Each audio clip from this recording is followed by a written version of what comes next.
A lot of people are really confused. They go online and they're reading about the fact that there's something called the Satanic verses. That the shaitan, the devil, Satan, can actually interfere with revelation and kind of put words into the mouth of the Prophet ﷺ. And apparently, during the life of the Prophet ﷺ, that actually happened in Mecca. That the Prophet ﷺ was reciting the Quran and shaitan went there and kind of mixed up his own words into the words of the Prophet ﷺ, and the Meccans all heard it and they all got excited and happy and complied. But then the Prophet ﷺ had to come back later and kind of backtrack his statements.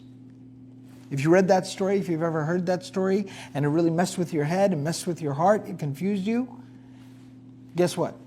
It's what we call, from a technical perspective, mawdu'. It's a fabrication. It's an absolute blatant lie. It has no sourcing, no chain of narration, no validity at all whatsoever, no academic integrity. But maybe you didn't know that. This is why knowing how to confirm what you believe and how you believe what you believe is so important in our faith tradition.